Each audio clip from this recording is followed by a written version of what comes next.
Welcome to doctor மைக்லீஸ் music therapy channel. இன்றைய பதிவிலையும் மென்டல் அஜைலிட்டி, நம்மளோட மோட்டிவேஷன் எந்த அளவுக்கு அதில் பங்கு வகிக்கும் என்ற தலைப்பில் சில செய்திகளை நம்ம பகிர்ந்துக்கலாம். சென்ற பதிவில் கூட அப்படி தான் பார்த்தோம். நம்மளுடைய ஊக்கமுடைமை எந்த அளவுக்கு நம்மளுடைய சிறப்புத்தன்மை, அதாவது மேலாக செயல்களை செய்வதற்கு, மேலான செயல்களை செய்வதற்கு நம்முடைய ஊக்கமுடைமை எங்கனம் துணை புரியும் அப்படின்னு எல்லா விதத்திலையும் ஒரு சென்ற பதிவில் தான் பார்த்தோம்.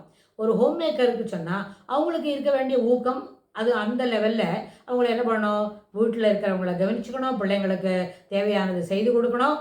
அப்புறம் அவங்க மேனேஜ்மெண்ட்டு அப்படின்னு வரும்போது இது மேனேஜ்மெண்ட் சொன்னால் வார்த்தைவானா பெருசாக இருக்கும். அதில் இந்த ஹோம் மேக்கர்ஸ் வரும்போது எல்லாவற்றையும் எல்லாரோடையும் சேர்ந்து பகிர்ந்துக்க முடியும். சில இடத்துல சில வேலைகளை வி கேன் அலாட். அதில் இன்னொரு முக்கியமான விஷயம், we should know to delegate the work.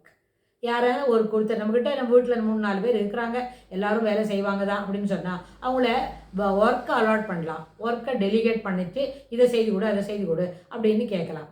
அது ஹோம் மேக்கராக இருந்தால் சிறப்பு, அதில் நம்ம செய்து முடியும். ஒரே ஹோம் மேக்கரே வீட்டில் ஹோம் மேக்கராக இருப்பாங்க, ஆஃபீஸில் போய் ஒரு வேலை செய்வாங்க, எக்ஸிக்யூட்டிவ் வேலை செய்துட்டு வருவாங்க, மறுபடியும் வீட்டில் இருப்பாங்க, பேபி சிட்டராக இருப்பாங்க அப்படின்னு சொன்னால் எல்லா வேலையும் ஒரே மாதிரி ஒருத்தரே எல்லா ரோலையும் பண்ணுறாங்கன்னு சொன்னால் அந்த ரோல் டிஃபைனிங் என்ற வார்த்தை எங்கே இருக்குது? Comfort zone. சென்ற பதிவில் பார்த்தோம். கம்ஃபர்ட் ஜோனில் இருந்தால் அவங்க அது வரைக்கும் ஒரே ரோல் டிஃபைனிங் தான். படிக்கணும், அப்புறம் ஸ்கூல் போகணும், படிப்பில் கவனமாக இருக்கணும், பாடங்களை நல்லா படிக்கணும், சிறப்பாக பரீட்சை எழுதணும், நல்ல மதிப்பெண்கள் வரணும் தேர்வில் அப்படின்ற மட்டும்தான் அவங்களுக்கு அந்த ஒரே ஒரு கம்ஃபர்ட் போக தெர் இஸ் நோ ப்ரெஷர்.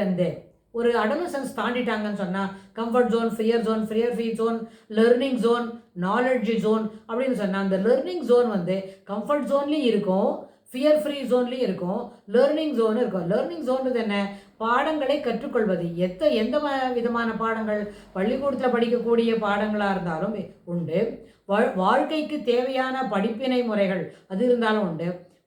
ஒரு படிப்பினை கற்றுக்கிறோம், அதை மீண்டும் செயல்படுத்துவதற்கு கிடைக்கக்கூடிய வாய்ப்பினையும் அந்த வாய்ப்புகளும் என்ன லெர்னிங் ஜோனில் தான் வரும். அந்த லெர்னிங் ஜோன்றது ஒரு 17-18 வயசுலேருந்து வரும்பொழுது லெர்னிங் ஜோனில் எல்லா விதமான விஷயங்கள் எல்லா விதமான கற்றுக்கொள்ளுதல், பாடங்கள் தொடர்வது மட்டும் இல்லை, வாழ்வுக்கு தேவையானது, வாழ்வியல் முறைகளுக்கு அனுசரிக்கக்கூடிய கற்றல் எல்லாமே அங்கே கிடைக்கும். அப்படின்னு சொன்னால் அந்த கற்றல் பீரியட், அதாவது 18 வயசுலேருந்து 34-35 வயசு வரைக்கும் இந்த கற்றல் பீரியட் போய்கிட்டே இருக்கும்.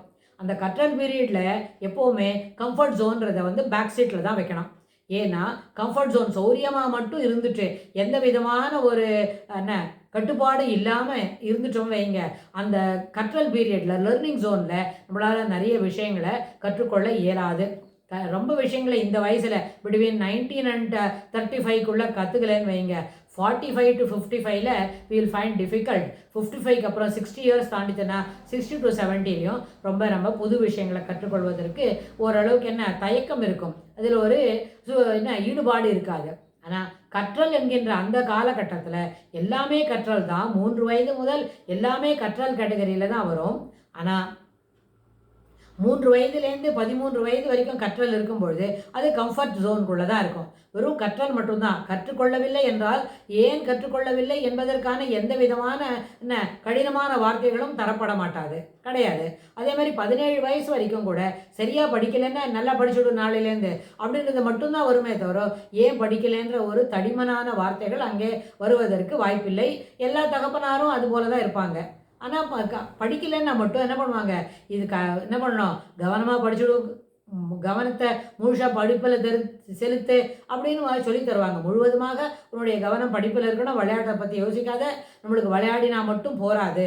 விளையாடினதுன்னு படிப்பு நேரத்தில் சிறப்பாக விளையாடலைன்னு சொன்னால் விளையாடுறது ஒரு டைம் பாஸ் தானே தவிர that will not fetch you any good towards your studies அப்படின்றத பிள்ளைங்களுக்கு எடுத்து சொல்லி புரிய வைக்கலாம். அது 13 வயசுக்கு அப்புறம் சொன்னால் அது மனசில் ஏறும், நிச்சயமாக மனசில் பதியும். அதனால் கற்றல் என்பது 3 வயது முதல் தொடங்கினாலும் 18 வயசு வரைக்கும் அந்த கற்றலுக்கு என்ன கிடையாது, ஒரு கட்டுப்பாடு, அது கடின வார்த்தைகள் கிடையாது. 17-18 வயசுக்கு அப்புறம் கற்றல் என்பது நிச்சயமாக என்ன இருக்கும், தீவிரமாகவும் உறுதிப்பாட்டோடும் கற்றுக்கொள்ள வேண்டும். அந்த அளவுக்கு பிள்ளைங்களுக்கு நம்மளுக்கு என்ன செய்யணும், மோட்டிவேஷன், அவங்களோட ஊக்கமுடைமையை வளர்த்து கொடுப்பது பெற்றவர்களுடைய கடமை. எப்படியோ படிப்பாங்க, பரீட்சை அன்னைக்கு மட்டும் அவங்கள நல்லா உருட்டி ஒரு 2 மார்க் வாங்க வச்சுட்டா போகிறோம் அப்படின்னு நினைக்கிற தாய்மார்களுக்கு ஒரு தாழ்வான வேண்டுகோள். என்ன? நிச்சயமா அந்த கற்றல் என்பது அத்தியாவசியம் என்பதை 3 அல்லது 6 வயதிலேருந்து அதை புரிய வச்சுக்கிட்டா இருக்கணும். ஆனால் 16 வயசு 17 வயசு வரைக்கும் அதில் ஒரு கடினமான வார்த்தைகள் பயன்படுத்தப்பட மாட்டாது. ஆனால் 17 வயசுக்கு அப்புறம் கடுமையான வார்த்தைகள், தடிமனான வார்த்தைகள் 2த்தையும் பயன்படுத்துவதை என்ன கண்ணாத, அதுக்கு என்ன ஆளாக்காத, நீயாக உணர்ந்து படித்துக்கொள் அப்படின்னு சொல்லிய பசங்களுக்கு உணர்ந்து கொள்வதற்கு தேவையான அளவுக்கு அவங்கள அது என்ன பண்ணணும், சொல் நயத்தோடும் சொல் சிறப்போடும் அன்போடும் பரிவோடும் சொல்லி கண்டிப்பாக அவங்களுக்கு எடுத்துக்கொள்றதுக்கு முயற்சி செய்யணும். இது ஒரு தாயோட கடமை தான். அது தந்தையோட கடமையும் சிறப்பாக அதில் சேர்த்து கொள்ளப்படும். அப்படின்னா 18 வயசுலேருந்து 35 36 வயசு வரைக்கும் இந்த கற்றல் பீரியடில் எல்லாவற்றையும் கற்றுக்கொள்ள வேண்டும். நன்றாக படிப்பதற்கு, சிறப்பாக தேர்வு எழுதுவதற்கு, பெரிய அளவில் மதிப்பெண் வாங்குவதற்கு, அப்புறம் வாழ்வியல் தரமான செயல்கள், யாரோட எப்படி பழகணும், எந்த இடத்துல நம்மளோட இன்டர்வியூ ஏதாவது நேர்நிலை காணலுக்கு அதுக்கு நான் எப்படி பழகிக்கணும், வேலை கிடச்சிருக்குன்னா அங்கே எப்படி பழகணும் அப்படின்ற எல்லா விதமான கற்றலும் இந்த வரிசையில் வரும். இந்த வயசில் எப்போ 18லேருந்து 35 36 வயசு வரைக்கும், அதாவது லேட் அடல்ட்ஹுட் தாண்டின பிறகு 18ல் adolescence fag end of the adolescence. ஆனால் 18லேருந்து எர்லி அடல்ட்ஹுட், மிடில் அடல்ட்ஹுட் அது முடிகிற வரைக்கும் இந்த கற்றல் என்ற பீரியடு முழுமையாக தன்னிடத்திலே இருக்கும். அப்போது போதுமான அளவுக்கு ஒரு ஊக்கமுடைமை, ஒரு ஊக்கத்தோட இவை அனைத்தையும் கற்றுக்கொள்ள வேண்டும். இவை என்ன தெரிஞ்சுக்கொள்ள வேண்டும் தான். ஆனால் அதனால தான் ஔவையார் என்ன சொன்னாருக்கு அந்த இடத்துலனா, களவும் கற்றுமற. ஏன்னா எப்படிலாம் இருக்கணுமோ அது அத்தனையும் தெரிஞ்சுக்கிச்சுட்டா தேவையானதை பயன்படுத்திக்கலாம், தேவையில்லாத லெட் இட் பி இந்த பேக் சைட் அப்படி இருக்கலாம். நம்மளோட நியூரல் நெட்வொர்க்லாம் சொல்கிறோமே, அது எடுக்க முடியாத ஒரு நாட்டில் இருக்கும்போது அதை நெகிழ்த்து விடாமல் நிறைய விஷயங்கள் ஸ்டோர் பண்ணியிருக்கோம். சில விஷயங்களை நம்ம எடுத்து பயன்படுத்திக்கிறதே இல்லை. அதுபோல் இந்த களவும் கற்றுமரன்னு சொன்னாங்கன்னு சொன்னால், அதாவது அதுபோல விஷயங்களாக இருந்தாலும் சமுதாயத்தில் என்ன பயன்படுத்த முடியாதது ஆனால் தெரிஞ்சுக்கிறோம் அப்படின்னா அதுபோல விஷயங்களும் தெரிஞ்சுக்கலாம். But need not be experimented or need not be utilised for our survival அப்படின்றத மனசில் வாங்கிட்டோன்னு வைங்க. அப்போது எல்லா விதமான கற்றலும் இருக்கணும், கற்றுக்கணும். எல்லா விதமான கற்றலும் நமக்கு சேர வேண்டும் என்று சொன்னால் அதற்கு தேவையான அளவுக்கு ஊக்கம் அடிப்படை. ஊக்கம் என்பது ஊக்கமுடையார் எல்லாம் உடையார் அப்படின்னு சொன்னாங்க இல்லையா? அதனால் ஊக்கத்தோடு எல்லாவற்றையும் கற்றுக்கொள்ள வேண்டும். அதுவே நம்முடைய மூளையின் சிறப்பான பயன்பாட்டிற்கும் மூளையை சிறப்பாக பயன்படுத்துவதற்கும் பயன்படும் அப்படின்னு சொல்லி இந்த பதிவை நம்ம நிறைவு செய்யலாம். இதுக்கு தொடர்புடைய செய்திகளை வரப்போகிற பகுதிகளிலும் பார்க்கலாம். தேங்க்ஸ் ஃபார் வாட்சிங்.